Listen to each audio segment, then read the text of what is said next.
bad, love them homeland. We'll never give it up to another nation. Them country bad, love them homeland. We'll never give it up to another nation.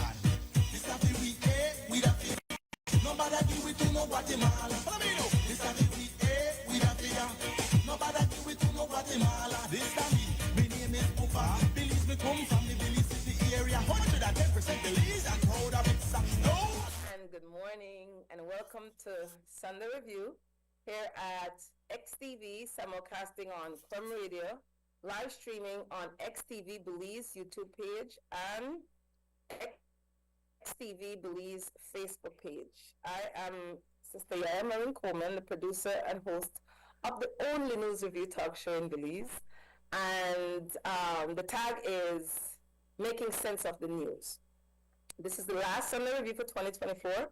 Give thanks to everybody that support in every way, especially Brother Papa Curly, whose theme song we use every Sunday.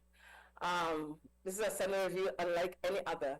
But I have to start off because it's a news review talk show with some heavy news, some sad news. Most of we found out, or a number of we found out last night about the murder of a family in Monkey River Village in the Toledo district, originally an African heritage community and still is for the most part. And so we want to acknowledge that serious harm, injury to the family by a relative. The person has been captured, and so I want to recognize in particular, the Garbett family. The father, Elvis Garbett Sr., the mother, Enriqiue Garbett, and their minor son, Elvis Garbett Jr., were murdered. Our understanding is last night on their way into the Monkey River Village. The other two minor children, the daughter is in critical condition and the other son escaped uninjured. The suspect, who is said to be a relative, Curtis Molina, is in police custody. And so we know Monkey River are a small village. Monkey River Village are a small village, so pretty much everybody related to one another. Primarily known as a fishing community. And then we also want to recognize there was a traffic accident, I think, a little bit over a week ago with some children from Ocean Academy. And I got an update that 17-year-old Gilbert Tech is showing signs of improvements, steady. And so I know the family was acknowledging family members and friends who to support their every way.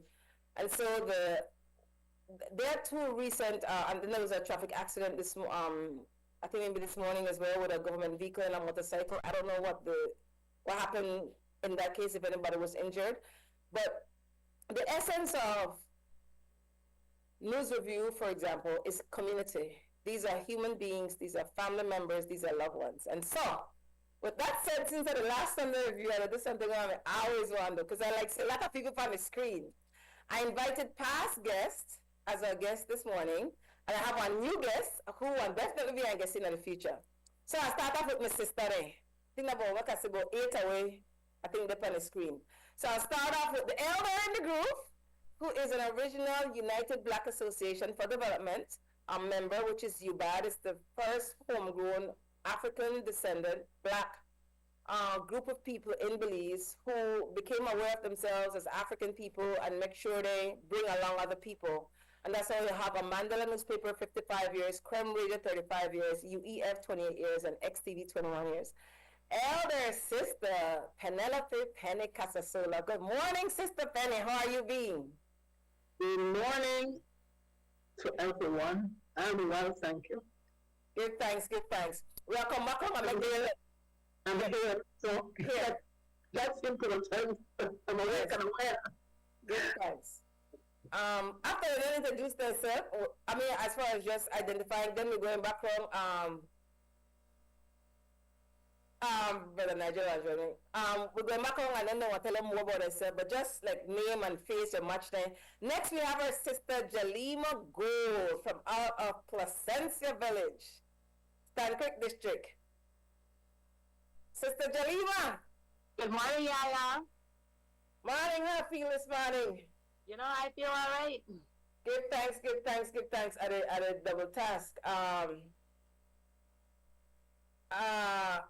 Next we have Nakasi who are going to Brother Jay. Enriqiue. How the morning, Brother Jerry? You might not hand, Brother Jerry. Can you hear me, Brother Jerry? Okay. Good morning, BTB Murphy. Good morning, everybody. Good to be here. Looking forward to the discussion. Give thanks. Brother Ronald, how is the morning? I'm doing well, thanks. I'm looking forward to the conversation as well, and probably we could get over it and going forward into 2025. Give thanks. That's Brother Ronald Stewart. We have Brother Nigel Martinez. Hi. Good morning, sis. Top of the morning to everybody. Glad to see you guys, and looking forward to what we can engage in this morning. Give thanks. And then we have Brother Wil Guzman. Morning, Brother Wil. Greetings. Thank you for having me. It's a pleasure to be here. Give thanks. I'm supposed to remind the next brother Nigel Westmaas. I never remind anytime, so I don't know if I could make it this morning. Anyways, so this morning we have past guests. Everybody are past guests except Brother Wil Guzman. So I'm going back around and ask people, what is it that you do as a community worker, and in what capacity you are a guest for Sunday Review? And then I'll ask Will one different question, because Will, the first time Will has a guest. Sister Penny, what is it that you do in the community, and what did you represent when you were on Sunday Review as our guest many times? I am a support person for families who are childbearing families who are pregnant or have a newborn. And I emphasize the word families because childbearing and breastfeeding, which is the main part of our support purpose, includes the whole family. And too often, fathers are ignored or undervalued. And so my platform is to ensure that the world understands the value of the male contribution to the male, and that men who are in parenting situations also suffer from postpartum depression and other conditions which they only accredit to women. And one of the ways of overcoming that is through education and support, and ensure that they have meaningful paternity leave. Just like a woman get maternity leave, it is necessary. It's important. A lot of countries have recognized it, as close as Jamaica has legislated since January of 2023 that men are given meaningful paternity leave, and organizations such as Microsoft pays for paternity leave, maternity leave, and they also require their suppliers to do the same. And in the past, I have been here in this space speaking to children who were breastfed. If you remember, we did a session with daughters who were breastfed, and also talking about violence. Thank you, Sister Penny, because we know how important it is for families to be healthy in every way possible, to have thriving communities. So it's a good thing you start off with that pillar. Well, I'm going to the next sister. Jalima, tell me what it is that you do in the community where you come from, and where you may represent when you come on Sunday Review. I do many different things, I think, in the community I come from. I don't know if there's one specific thing. I have come on this show as a representative for the Belize Women CV Farmers Association, which is a women-led association here in Placencia that I helped start with 6 other women that has now grown. I do many different things. I have just been a part of a mental health awareness committee that we have started here in our community. Anything that has to do with the community, I try to be a part of. I think that's pretty much me. Good. I communicated with Brother Nigel Westmaas. He cannot put his camera on because I reminder earlier and the man busy. But put up a picture and still talk to me. So that's a good thing. I've been on your show though in 2 different capacities, because I have been on as a representative of the BWSFA, but I've also been on as a representative of a person in my community, fourth generation fishermen who deal with other kind of issues that arise. So I've been on your show in two different capacities, me personally, and then me as a representative of an association. Being a community person, that Sister Jalima. Brother Ronald, tell me, where are you in the community and where am I doing a compass and review? I have worked with the Belize Diabetes Association, served as member of the executive for about 10 years. Not actively involved since I am not on the association, but still supportive of the work for persons who are living with diabetes, and to let the public know that it is not only for persons who are living with a condition, but for all of us to live healthy lives. This is my 30th year as a blood donor. I have been for the past several years working and facilitating sessions for gender equality. Started out with men and boys, and it's expanded to groups across the country. And also working with Penny to engage men when we do the sessions for families, to encourage them to be very much involved in the whole process of a nurturing environment for their children. So it's very rewarding, and I believe when I was on, I covered some of those things that I've been involved. Next week, I have been asked to participate in the Mental Health Association of Enriqiue to talk to men about communications in relationships. Big respect, Brother Ronald. We don't have a lot of brothers where that particular work as it relates to this community support for families who may be expecting another child or children within their family. So, big respect. I think Brother Nigel, Nigel Westmaas, I think. Scholar from Guyana. I put up a picture directly, but I'm seeing on iPhone, so I think he is with us. Make I put up my gallery so I could see everybody. Yeah, Brother Nigel. Welcome. Good morning, Brother Nigel.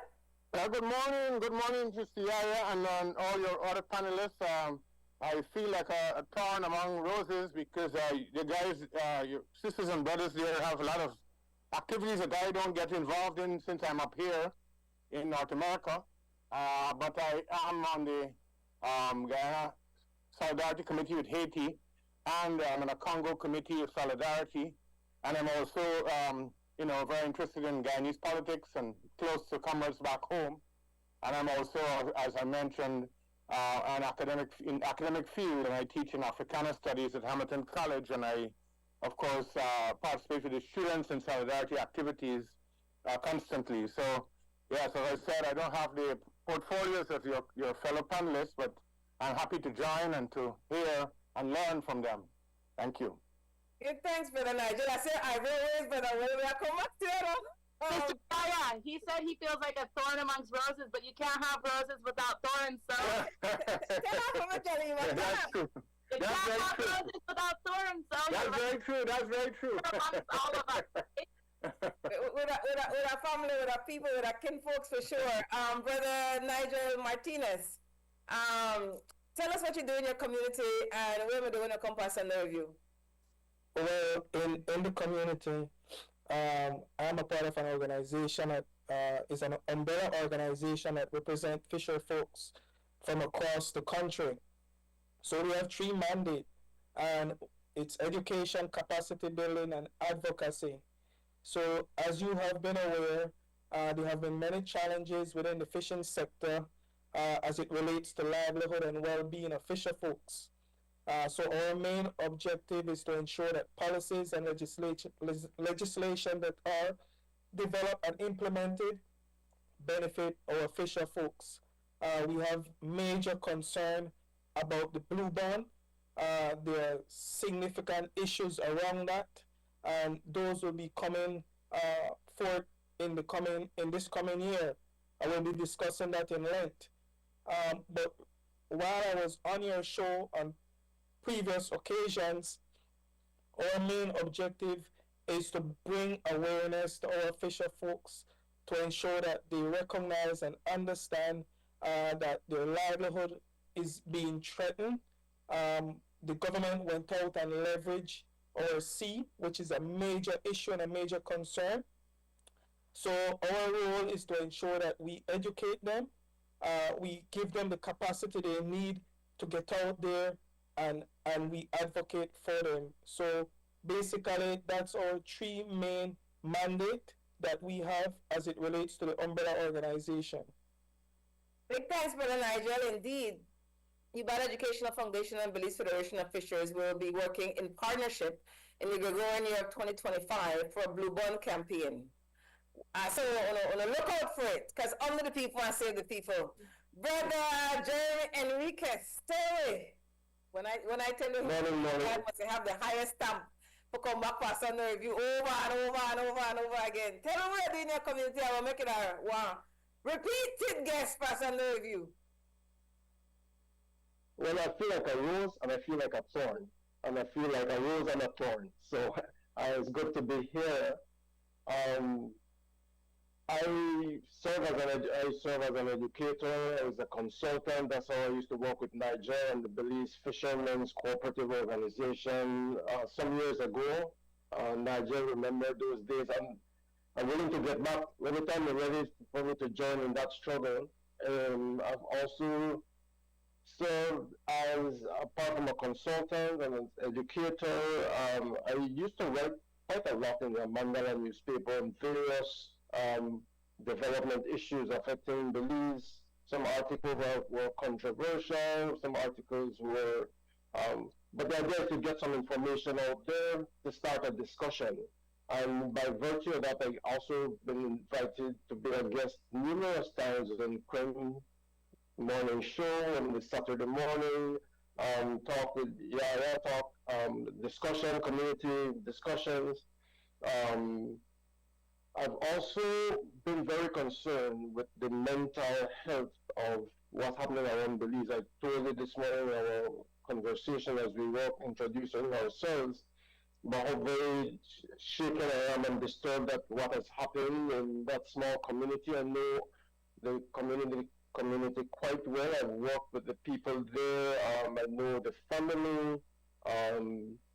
But this all speaks to a very urgent need for us as a nation to start to look deeper into our mind state and find ways to heal this nation. We're going day by day as if nothing, there's a surface level of existence to maintain the status quo, and there needs to be ways to find deeper. People are hurting, and the hurting continues. It's aggravated also by alcohol and other drugs, anger, jealousy, violence, hatred, greed, materialistic and sensual pursuits. As we're seeing around this season, we're kind of covering up what is happening in the deeper level.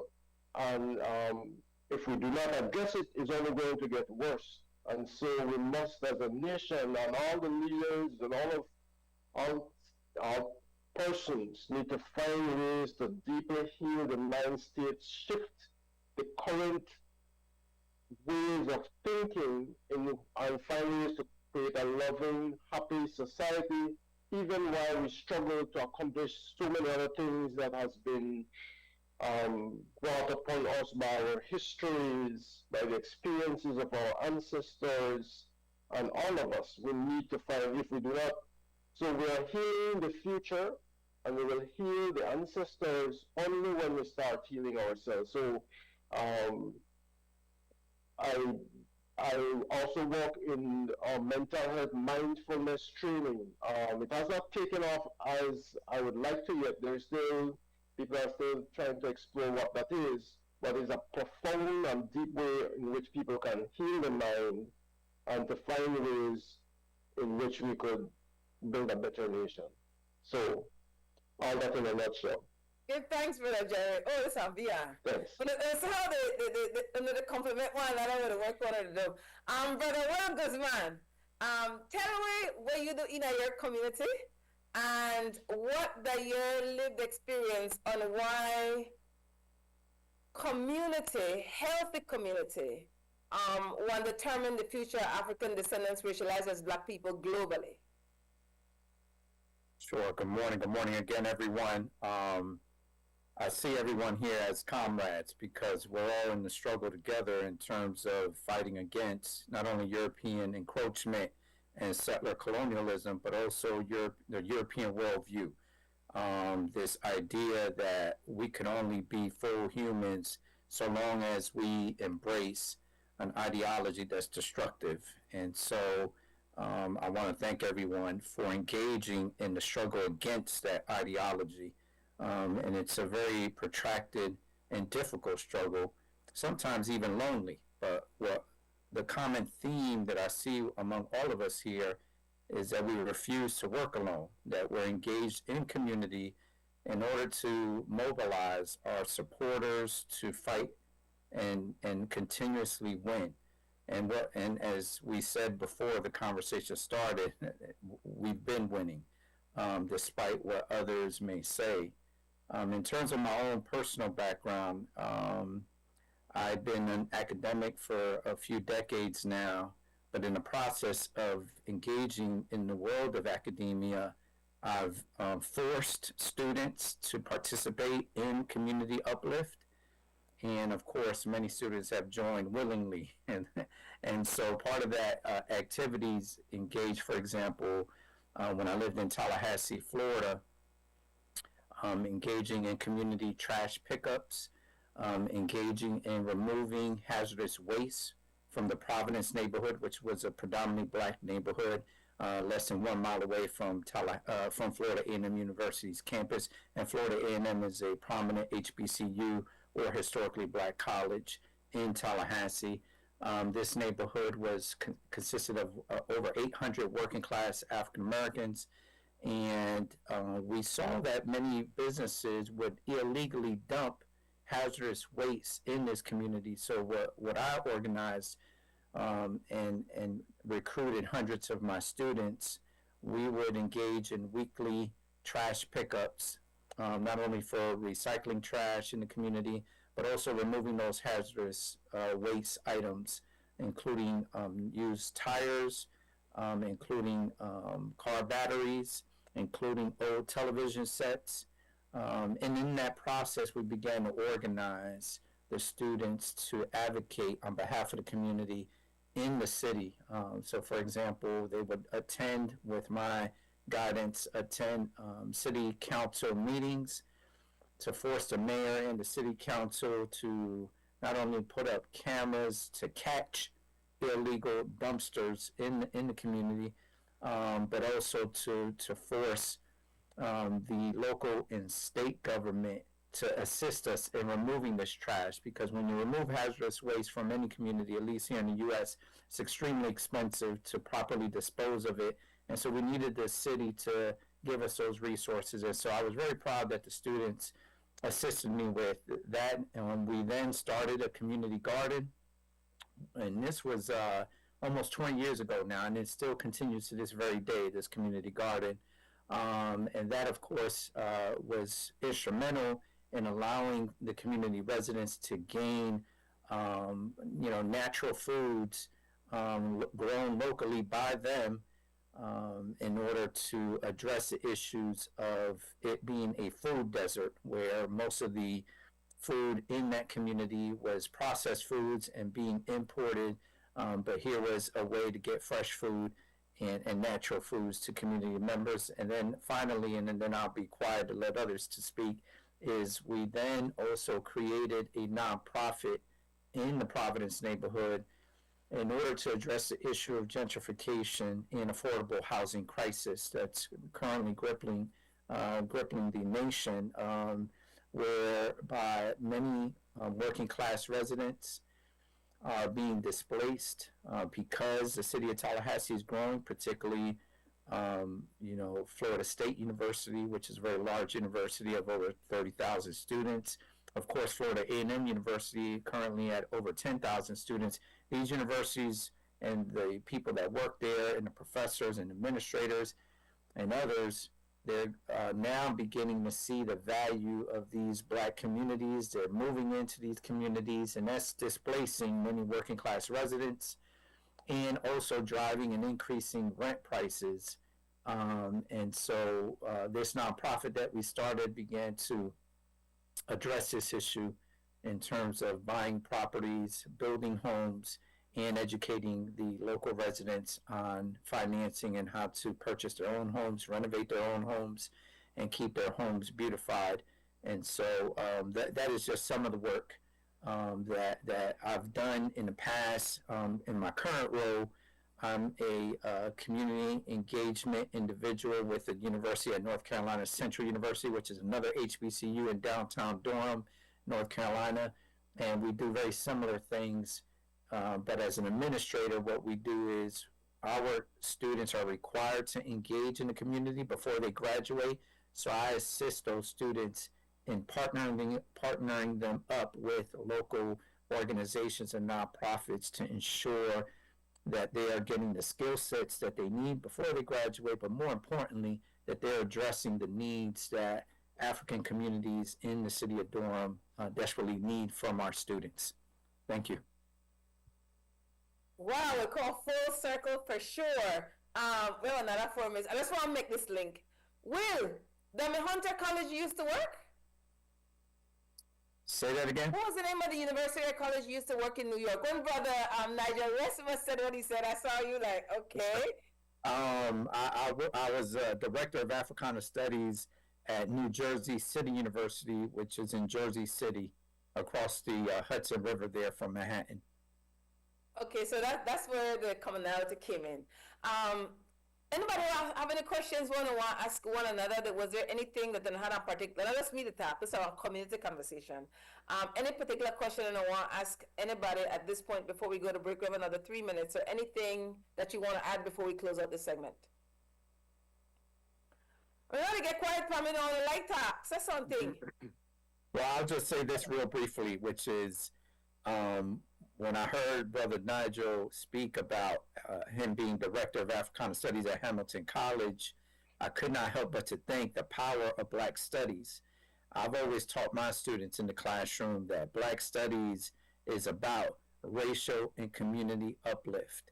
And so if we keep it centered, then that form of academia can be a liberating force. Yes, thank you for that, and I concur with you too. I can't begin to estimate the work you've been doing in community work with the students.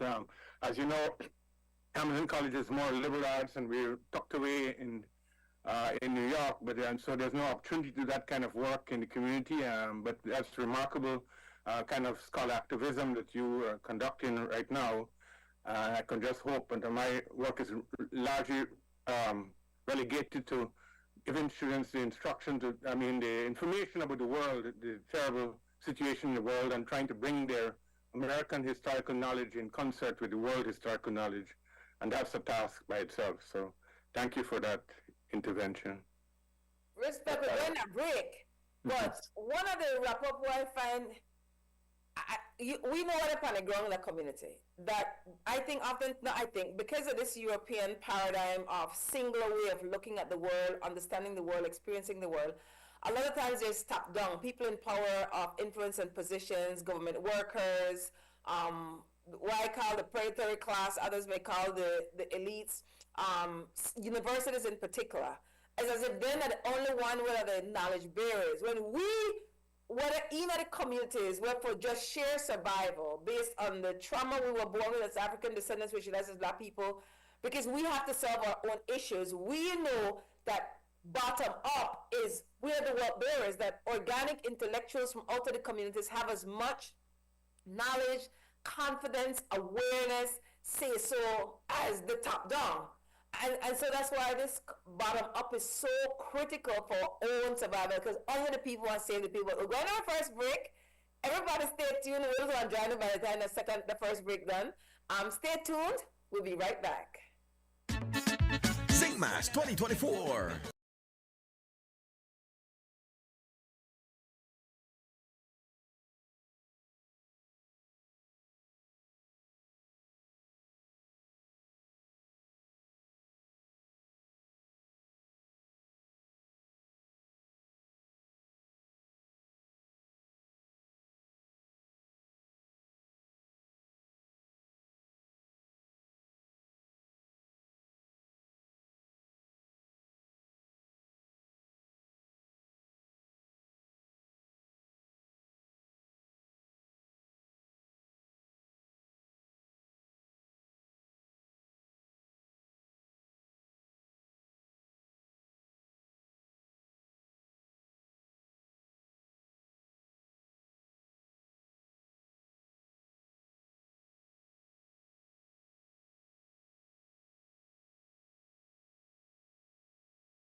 country bad love them homeland. We'll never give it up to another nation. Them country bad love them homeland. We'll never give it up to another nation. This a fi we we da fear. Nobody do it to no Guatemala. Follow me now. This a fi we da fear. Nobody do it to no Guatemala. This a me name is Pupa. Belize me come from the Belize City area. 110% Belize and proud of it. Don't tell me about maritime area. Long time ago agreement by the slave master. Talking about the head and the Belize and dollar because patriots. All people who love them country bad love them homeland. We'll never give it up to another nation. Them country bad love them homeland. We'll never give it up to another nation. This a fi we da fear. Nobody do it to no Guatemala. Follow me now. This a fi we da fear. Nobody do it to no Guatemala. This a me name is Pupa. Belize me come from the Belize City area. 110% Belize and proud of it. Don't tell me about maritime area. Long time ago agreement by the slave master. Talking about the head and the Belize and dollar because patriots. All people who love them country bad love them homeland. We'll never give it up to another nation. Them country bad love them homeland. We'll never give it up to another nation. This a fi we da fear. Nobody do it to no Guatemala. Follow me now. This a fi we da fear. Nobody do it to no Guatemala. This a me name is Pupa. Belize me come from the Belize City area. 110% Belize and proud of it. Don't tell me about maritime area. Long time ago agreement by the slave master. Talking about the head and the Belize and dollar because patriot. To no Guatemala. Follow me now. This a we da fear. Nobody do it to no Guatemala. This a me name is Pupa. Belize me come from the Belize City area. 110% Belize and proud of it. Don't tell me about maritime area. Long time ago agreement by the slave master. Talking about the head and the Belize and dollar because patriots. All people who love them.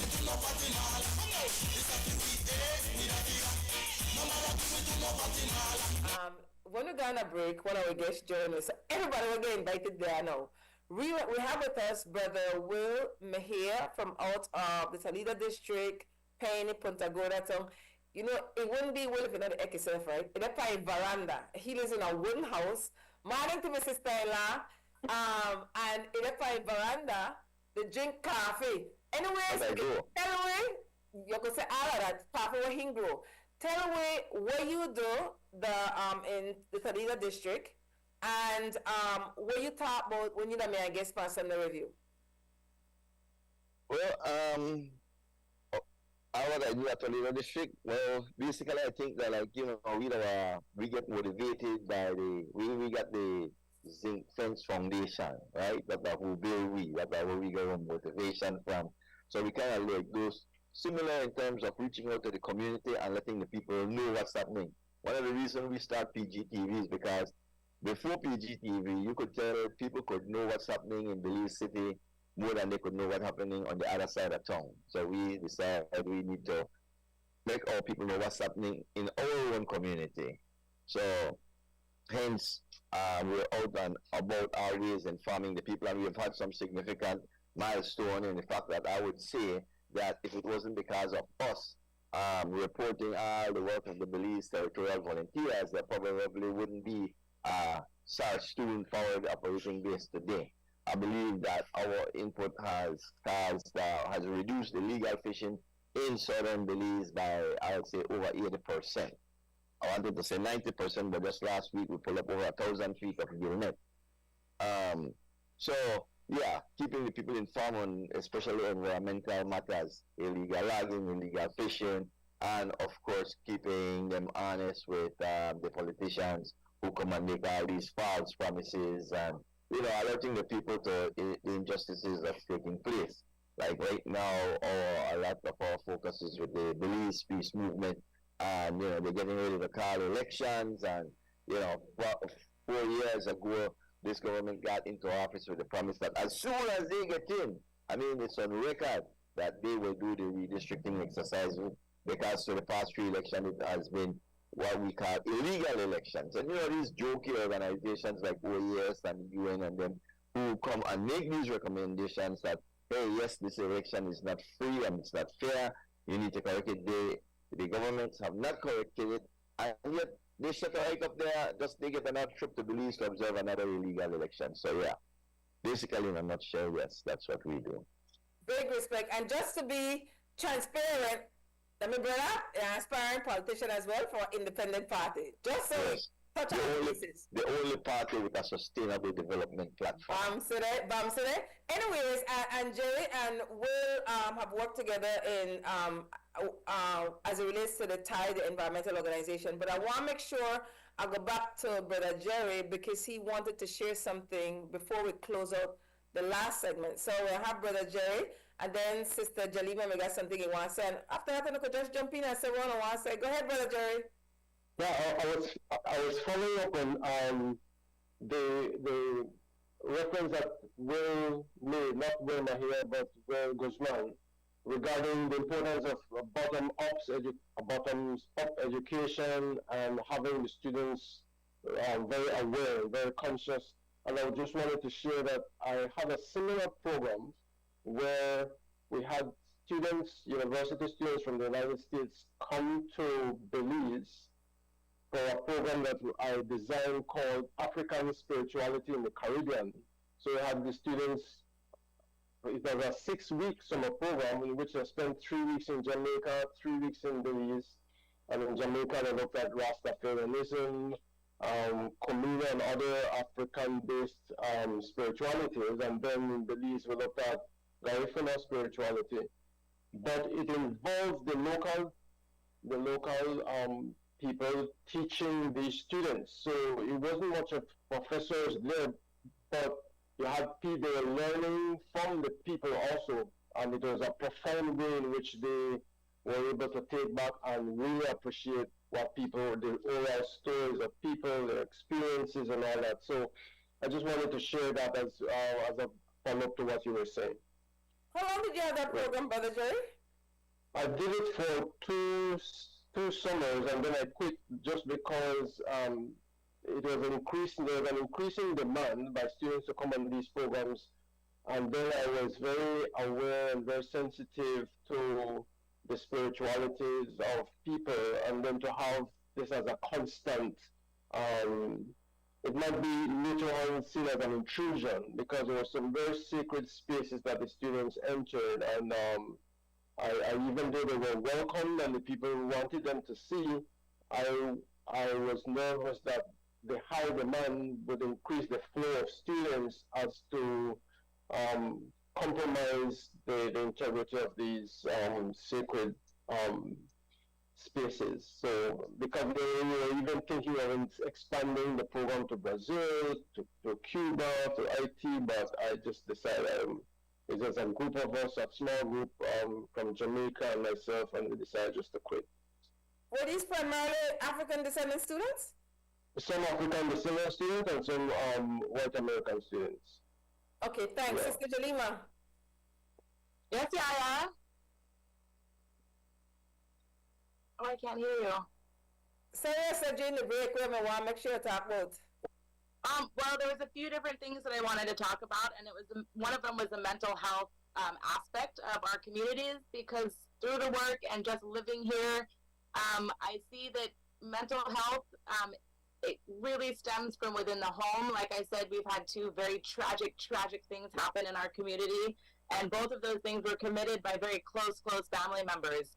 And I see we started a mental health awareness committee, I guess, here, and it's very in its infantry stage.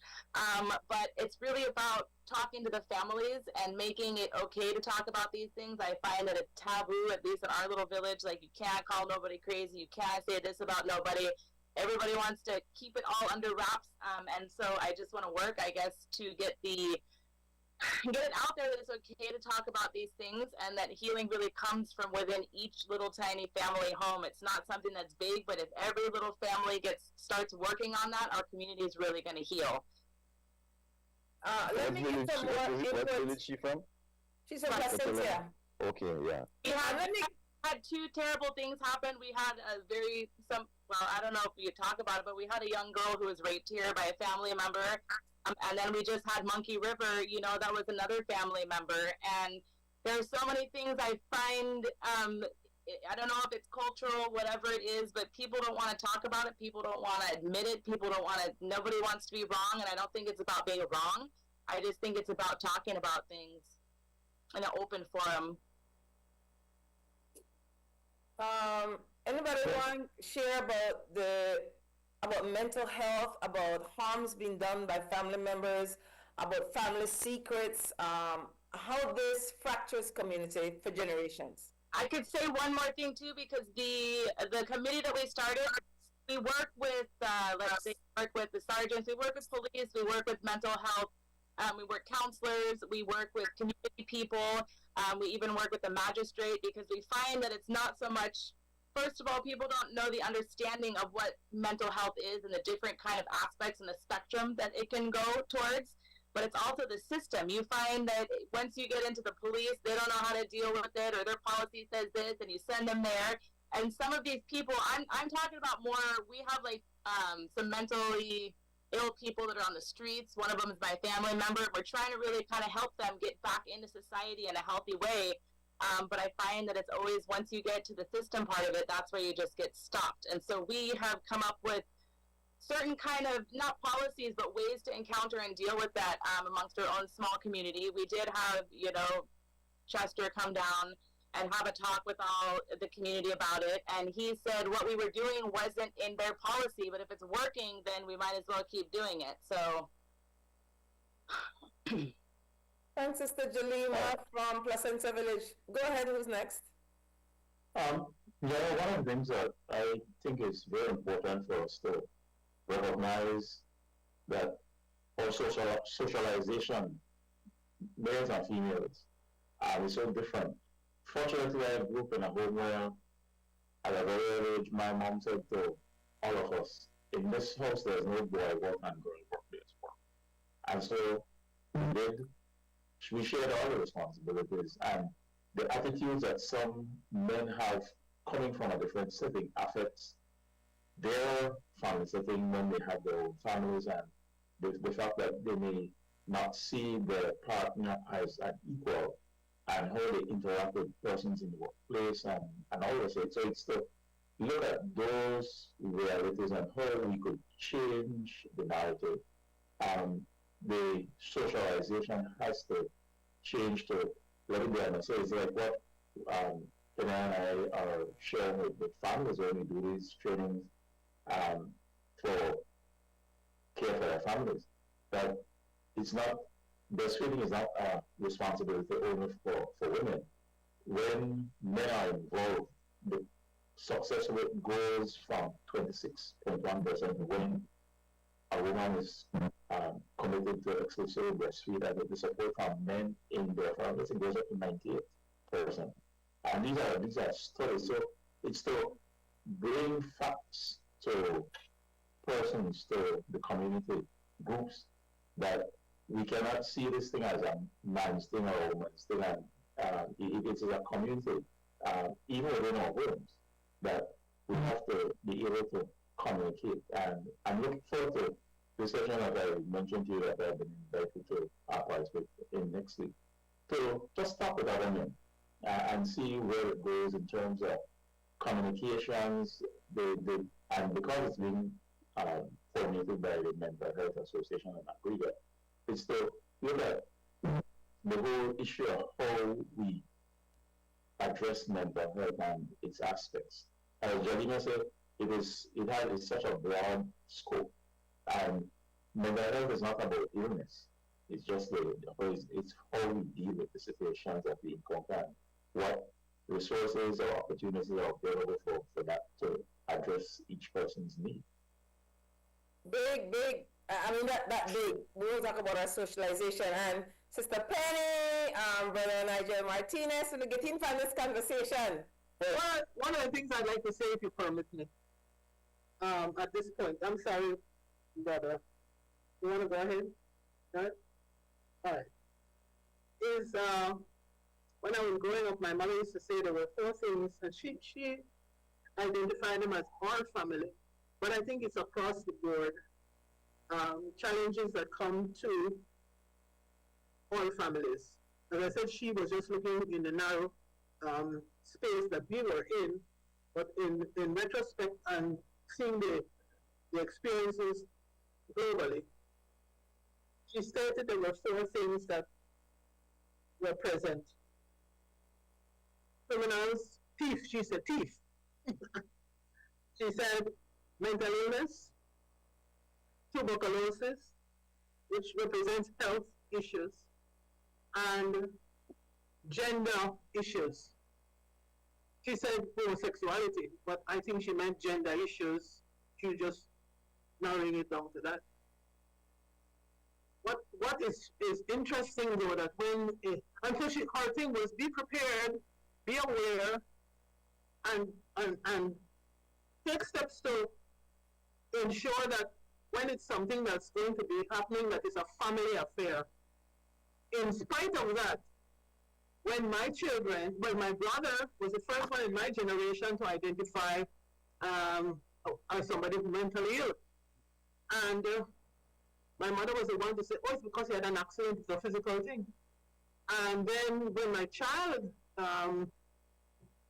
was diagnosed with bipolar disorder, don't bring any counselors here. I don't want to hear anything more of this. No, this is a woman who prepared me, who is now in denial. And I think a lot of times in families, they don't see it as, if someone has an issue, it's a family issue, and we all need to attend to it, we all need to learn from it, and we all need to be supportive of the individual or ourselves to learn. And that is what was helpful for me to learn all there was to learn about how to live with and support and love a family member. And there's a saying by Reverend Barbara Rosado from Dangriga, Christ the King Parish. Every sin have a past and every sinner have a future. And if we understand that we are vulnerable as individuals, and we are vulnerable to anything that befalls human being, one away, in the family will come to meet up with that crossroad.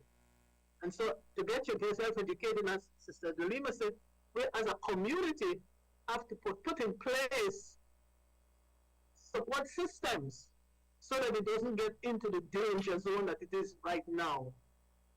And we have to understand it begins at the beginning of life. And that's why, for me, it's important to get the message across and to be supportive of parents before, for them to be aware, and that when they recognize the early warning signs, they go and get it. And I'm talking, I had postpartum depression and wasn't even aware of it. And I've had repeated depression, and again, somebody had to say, go get help. So it isn't that, I hate to think that people ignore their needs on purpose. I believe it's from lack of experience and knowledge, and that we as a community need to be there to say, here is help, this is how you access it. Because help is available. It's not that there are no mental health community support systems, it's just that people have this stigma. And that's one of the biggest stumbling blocks, is that we have this stigma, we go around and we hide. Instead of facing it and dealing with it and get it corrected, whether it's cancer, whether it's tuberculosis, whatever it is, we need to, as a community, go out there and do something about it. Prevention is better than cure, but some things appear even though you're not prepared for it, and you got to deal with it. Big respect, Sister Penny. Big respect for making that comprehensive connection. But Nigel Martinez. Well, sis, I just wanted to shift a little bit and reach out to Will, because the work that Will has been doing in the South, in particular to in reference to our fishing, in reference to our fishing sector, is applaudable. And I just want to tell him, for this past year, we appreciate what he's doing. We are going to continue to work with him, because our fishery is very important for the livelihood and well-being of all our fisher folks. What is very important for our guests and the panelists right now, and those who are listening, to understand, is that we continue to face this challenge with gillnet, because the Belize Fisheries Department, along with some of the NGO partners, continue to live in denial and refuse to accept that we need to continue to ban this gear. And that's a major concern when you have the regulating body and some of the big fisheries NGOs denying that this is an issue. And if you can recall, just after the last general election, just a few months after, we had ensured that we lobbied the then administration to ensure that the license for fishing in Belize is only given to Belizeans. And we were able to successfully get a ban on permanent resident. And just months after, the new administration came in and reversed that. So it just to show that we continue to have this challenge. Will is doing an excellent job down in the south. He has little to no support from organization down there. And we are going to continue to work with him because we know how valuable our fishery resources is to this country and to the livelihood of the fisher folks, the 3,000 plus fisher folks that depend on it. And as mentioned earlier, I'm looking forward to working with you, Bad, in early 2025 for us to expose this blue bond loan agreement. It's a hypocrisy. You know, I was thinking recently, sis, and we went to do a referendum for no oil drilling. We also did a referendum for going to the ICJ, but we didn't do a referendum to leverage 30% of our sea, and that's unbelievable. And not only is it unbelievable, you're talking about that 30%, which also include a portion of the claim that Guatemala is claiming. So there's a lot of issues that is surrounding it. There's hundreds of millions of dollars that the main stakeholders, which are the fisher folks, are not benefiting from. So I'm looking forward, the BFF is looking forward to working with you, Bad, to working with Will, and to work with Jeremy, and to everyone else who want to really expose this issue with the blue bond and how it's affecting the livelihood and well-being of our fisher folks. Big respect, Brother Nigel, for shifting the conversation and taking advantage of the opportunity we have to represent fisher folks and their families, which is what this conversation is about. It's about community, and everybody got one part in a community. It's 11:27. We got 3 minutes. Anybody want a mic for add something, shift the conversation? What 2 cents do you want to add? I wanted to ask. Go ahead. I wanted to ask Nigel if there has been any kind of communication with the fishers regarding so far what the impact of the bond has been for them, or any communication as to how this is going to walk forward. What resolution is being proposed now that the blue bond is already signed, and how do you leverage for more benefits for the fishermen, just for public information?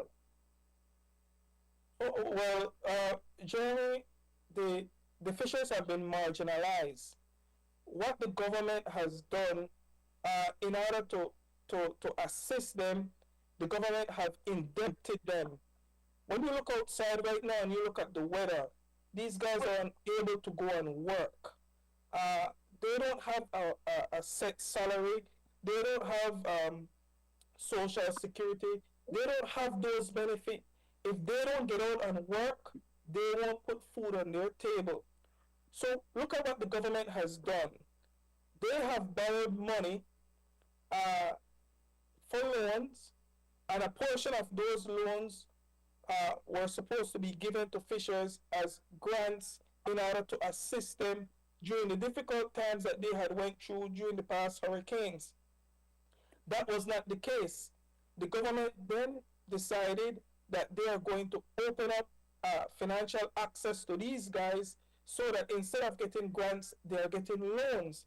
And now you have these guys who are getting loans at huge interest rate, 12, 14% interest rate, that are going to be unable to meet these monthly payment on resources that is in continuous decline.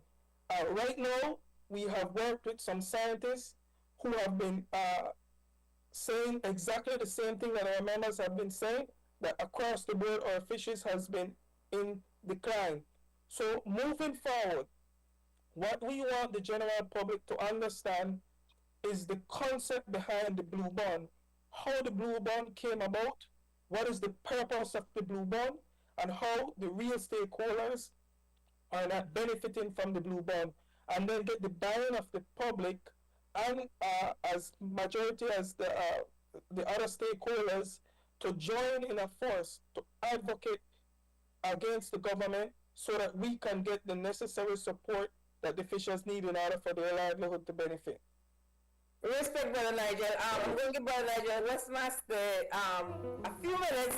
I think give it a try say something. Brother Nigel, go ahead. No, I was just trying to I'm driving now, so I have to be careful. But I just trying to underline what a lot of the fellow panelists have been saying. They've covered a lot of ground. Professor Guzman, Jerry, they're talking about mental health and also the question about bottom-up approach.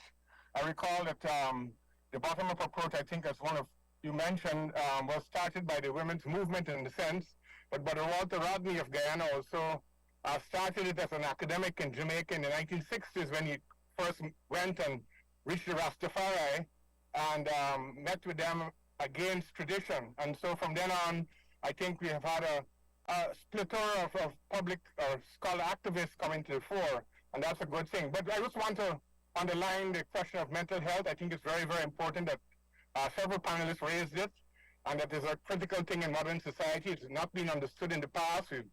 We you attack children, we beat children, we do all kinds of stuff which now in modern science we know is very wrong.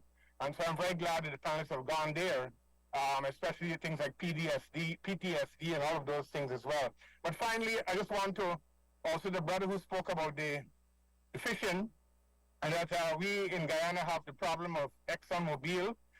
It's a problem which is not presented as a problem because it's seen as great wealth. But fishermen, again, in the coastal regions will have problems going ahead with the numerous oil fields being produced by Exxon. But we have a divided society on the issue. A lot of people, environmental activists, are outshone because people say, oh, this is money, we need it. We can't tell the big powers not to drill, and we small powers can't drill, and that kind of logic. And so we're in a serious situation. But I'm really appreciative of all the comments made so far, and they all connect. Thank you very much. Perfect. Excellent second segment. We still have another half hour. I want to go to time. So it's 11:32. We're going to take one quick break and then we'll come back. For them people just to join in, I will have a community of African descendants racialized as black people for the last Sunday review for the Gregorian year 2024. So we have intergenerational, Sister Penelope the Elder. We have sisters and brothers being represented. We have Garifuna and Creole people. We have people across the waters from Puerto Rico, the United States, from Guyana, from different areas of Belize. So we have good representation from the south and also from Belize City. So that the cast we have with us today of African sisters and brothers. We'll take one quick break. We're going to joke with that coffee where you make yourself. Grow your own coffee seed, coffee tree, process the coffee seed, say the drink your coffee by veranda, paying it from Sagora to the district. Anyways, break time. Remember, only the people and save the people.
Guatemala. This time me name is Pupa. Belize me come from the Belize City area. 110% Belize and proud of it, sir. Don't tell me about maritime area. Long time ago agreement by the slave master. Talking about the head on the Belize and dollar because patriots. All people who love them country bad love them homeland. Will never give it up to another nation. Them country bad love them homeland. Will never give it up to another nation. This time we we da fear. Nobody do it to no Guatemala. Follow me now. This time we da fear. Nobody do it to no Guatemala. This time me name is Pupa. Belize me come from the Belize City area. 110% Belize and proud of it, sir. Don't tell me about maritime area. Long time ago agreement. The final Sunday review for 2024. My gosh, we don't have a lot of time left, but we have a lot of reasoning for the. So I'm going to, for those who are just joining us, we have a community of African descendants, specialized as Black people, from the elder like Sister Penny, who's 80 now, to much younger people. Yes, I know that. That's why I have to say age because we earn every bit of it. We have sisters and brothers. We have people from different walks of life. Puerto Rico descendant from Guyana. I want to go around and I know we might go a little bit over 12. So I just want to give them final thoughts from this morning. We're on a feeling a need for 74 on go. If you don't want more of this kind of community conversation on Sunday review, final thoughts and go in any other one I want. Thank you for since I will.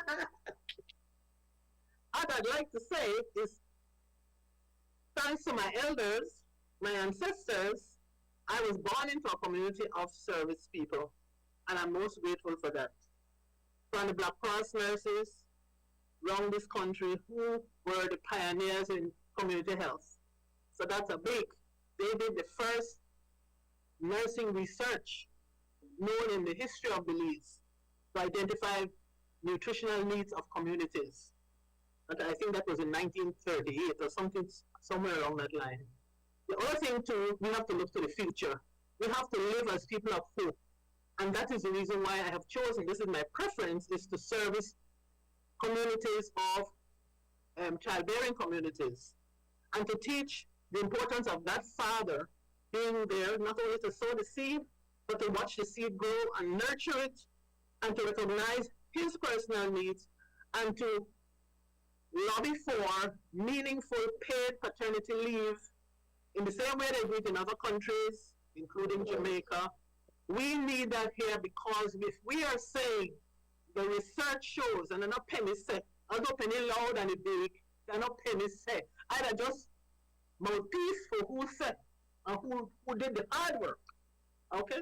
And you could go it online, you could, and I put it on LinkedIn, I put it on anything where any form I could find, I would tell you. Studies have shown that when a father is present at the birth of a child, that child and that father forms a bond. That father is less likely to abuse that child and the mother of the child if he's healed from whatever was there before. But he learns something new and they do it together, and that child is less likely to become a gang leader or stray from the home standards. Let's hope in the home standards are what it needs to be, healthy and peaceful and healing. There's much more to learn, there's much more to read, but I could go on YouTube or I could go anywhere, I put them in the name and I'll find the other things that are part of the service. Documentary, television shows, whatever. So I urge everybody, just like we know that nothing happens on a singular basis. We need to work together. We need community. We need collaboration and networking. And so I rest my case. Big thanks. Let me just follow up on what Penny said there from personal experience. I was at the birth of my son, and he's now the father of a 4-month-old, the youngest grandchild, and the older grandchild is 5 years old, and on occasions when I visited them, one of the daughters asked, why do I speak to them the way I do? And I said, they have the capacity to learn. Don't talk this baby talk to them. I never do it. Because it's at that level that we have to start laying the foundation. So the attitudes will be learned as they go along, and they might not be able to answer you as you have a conversation with their workers, but it's setting the foundation. And everything that we do, it will enable them to understand, so that you don't have to, you talk. And in my case, when we didn't do what we were supposed to do, privileges were held. We didn't go to Martin and that sort of thing. So there are different ways in which we could accomplish a better success, or to achieve success at the microcosm level within families and in communities and the wider spaces. And as long as we do that, respect across board. My son and I have such a good relationship that sometimes people ask, they say, oh, that is so nice and that sort of thing, but it's what you have to engage in and what, you could make the environment comfortable. And it goes from one person to the next, families and what have you. So I like to encourage particularly the men who are listening, and also for the women who could engage their partners in this conversation. What are we doing to make our families better? And it starts by example. The way we speak to each other, the way we engage each other, and enable us to be a good example for our families. Thanks. Big thanks, Brother Ronald. Who's next? I want to just speak on something that Sister Penny said too, because I wasn't raised here, right? And I came home, I got pregnant by a real traditional Creole fisherman. And when I told him we'd have this baby at home on the midwife, and you had it right there to catch this baby, he said, no, not me, I not that. And he has 2 other kids before, but he was there, caught the baby, and, even certain things like skin-to-skin contact, he said, no, me don't hold that baby. And I went right in the shower and she was a baby and said, how, hold the baby, right? They had skin-to-skin contact. I just kind of not forced it on him, but I just kind of made it happen. And those two have a connection that I've never seen before, and he sees it now and he acknowledges it. We taught her sign language. Thank you. Thank you for saying that, because if I say it, they say like I talk because of my business now, but it's more effective when you say it. And that's one of the strengths of the story, is that there are families in documentaries who are saying that too.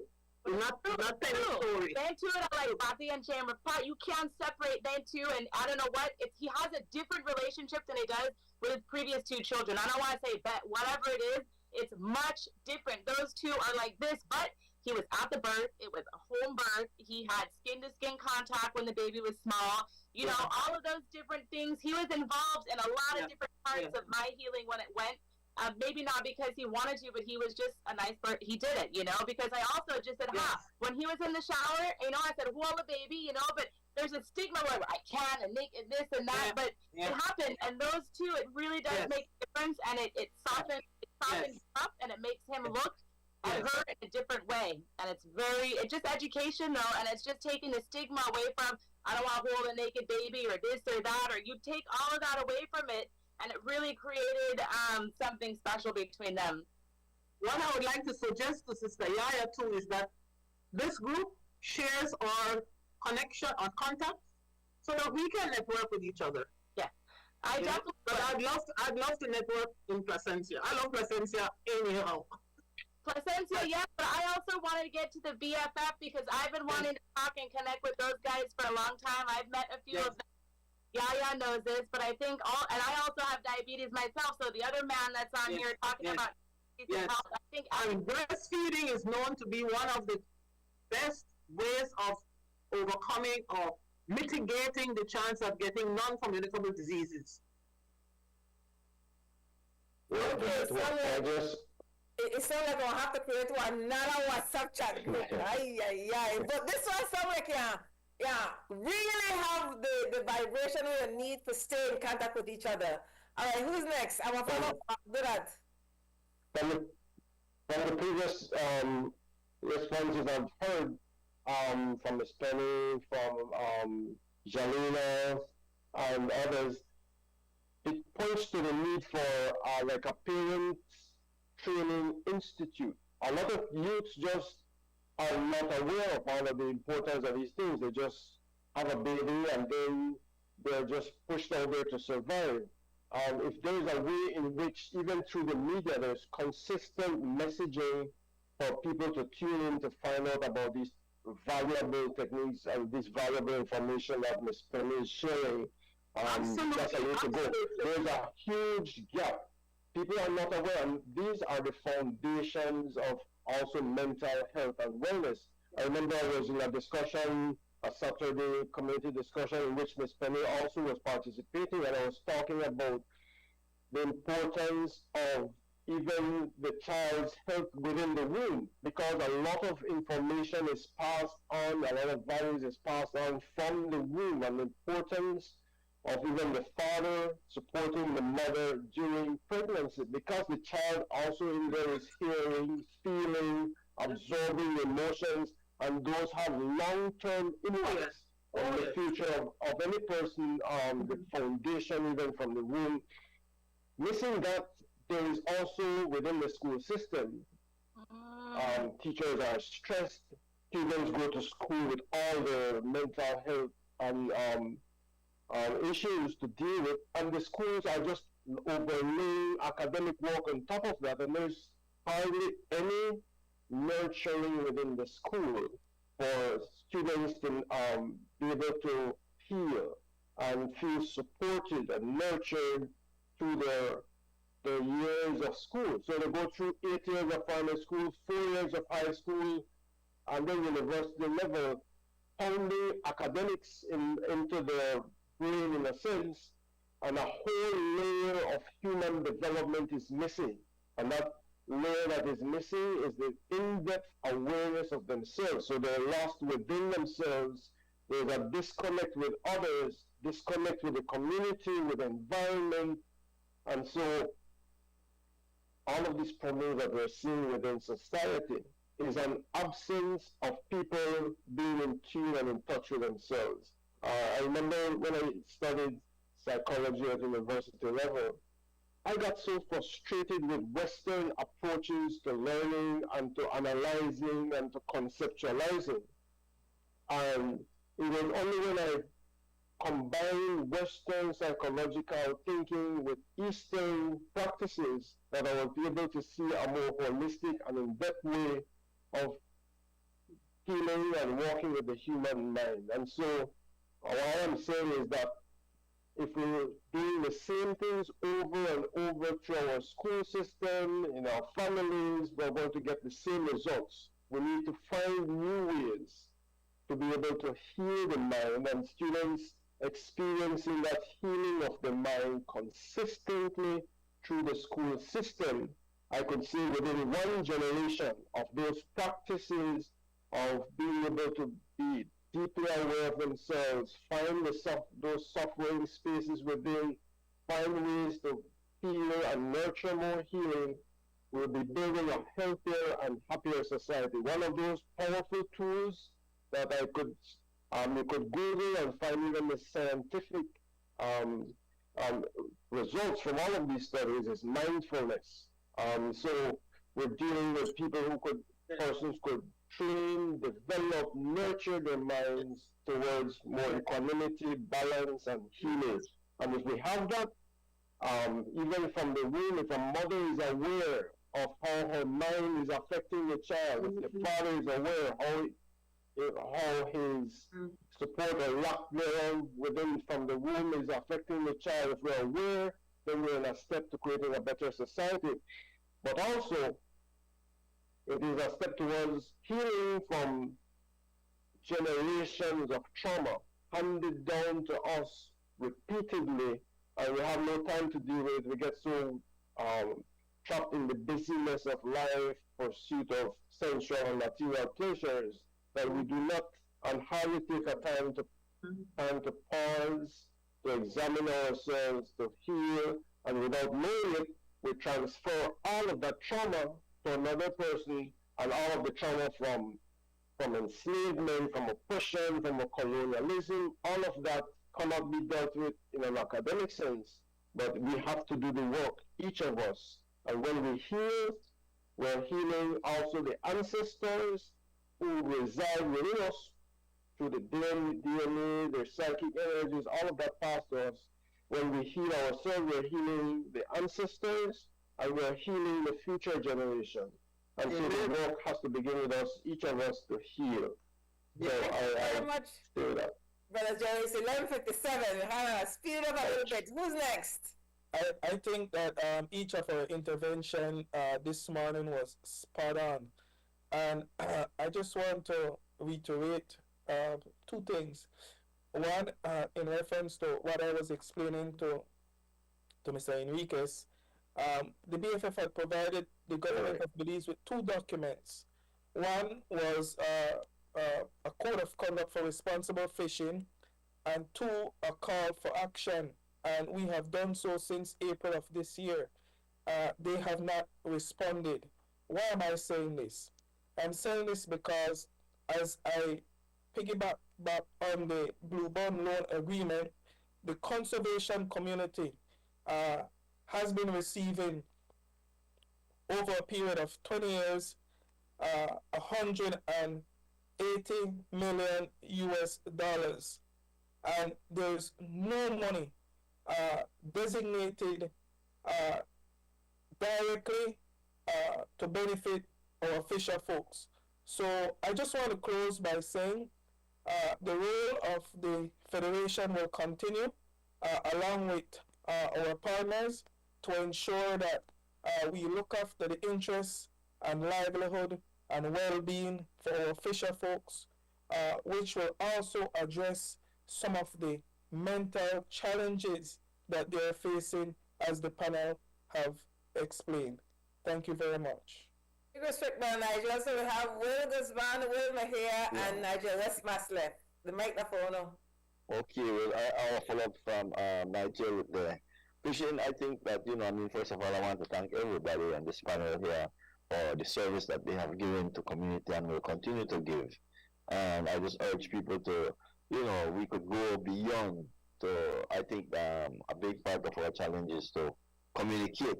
Especially like in the fishing community, we need to empower our fishermen to take more of a stance. I mean, like with the same Blue Bond thing, most people don't know about it, so they need to be educated about it. So we need to find a way to educate them, because a lot of our fishermen are not like college graduates or anything like that. So we need a way to educate them on a level that they will understand what this whole Blue Bond is all about instead. And if that don't happen, they will continue to get screwed over. So we have an obligation to educate them, to try and empower them so that they could understand this whole Blue Bond issue, and so that they could receive the benefits that are due to them.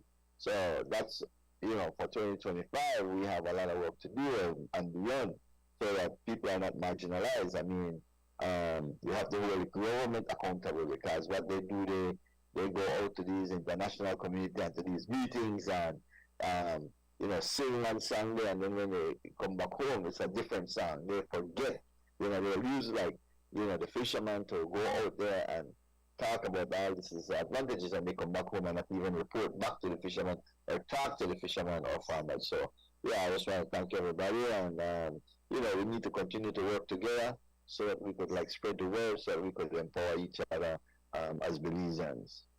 For the district included. Yep, definitely. Nigel, yes, thank you, sisters and brothers. It's really great to hear from you. I learned a lot from this group in a small, short time. It's really amazing, from fishermen's problems to groundings and placenta and all the other issues.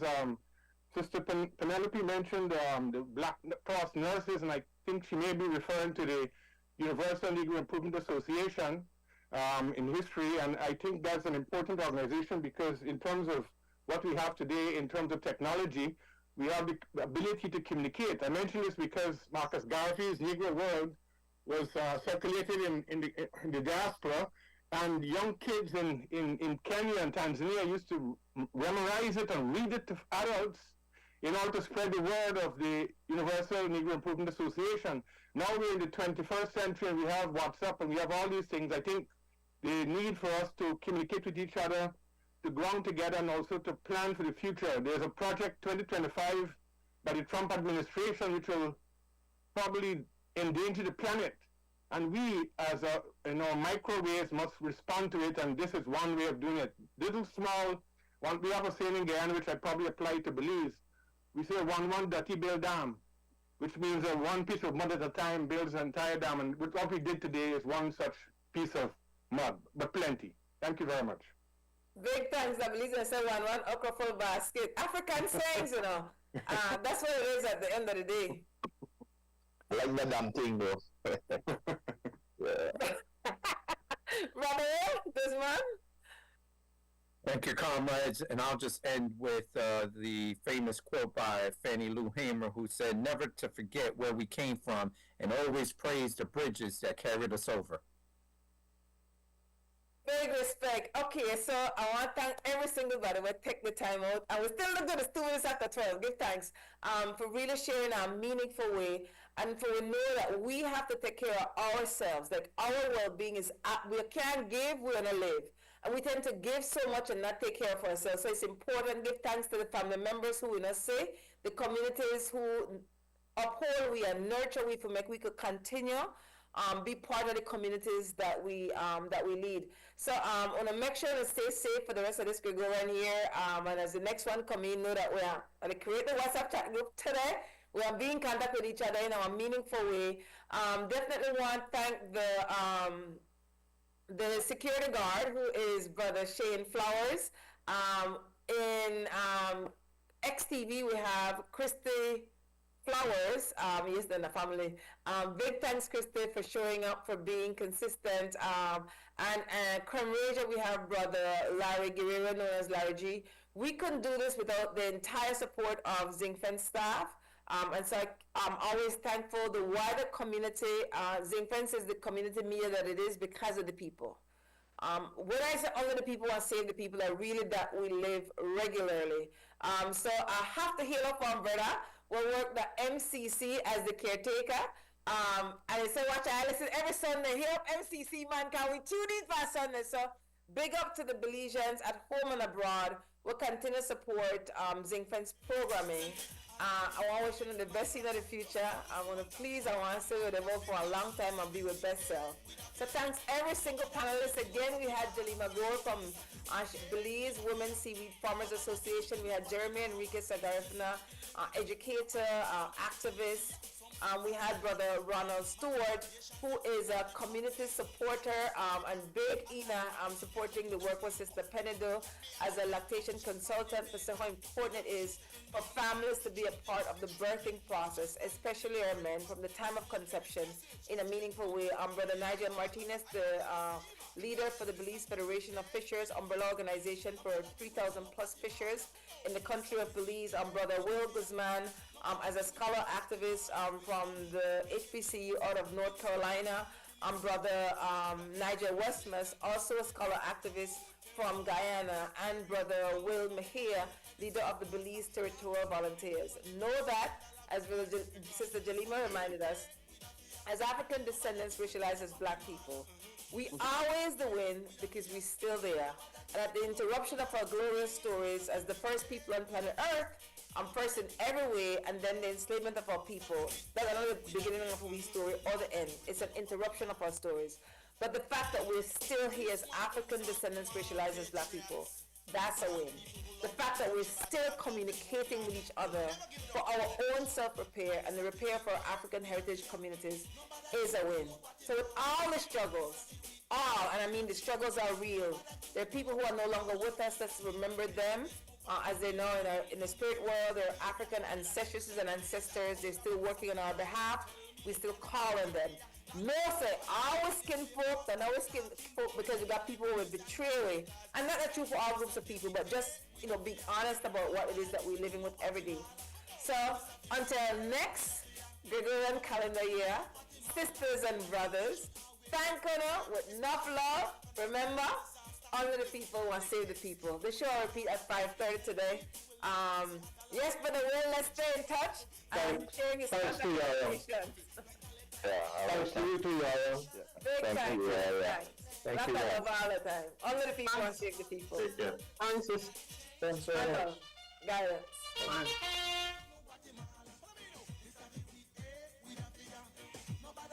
no Guatemala. This time me name is Pupa. Belize me come from the Billy City area. 110% Belize and proud of it, sir. Don't tell me about maritime area. Long time ago agreement by the slave master.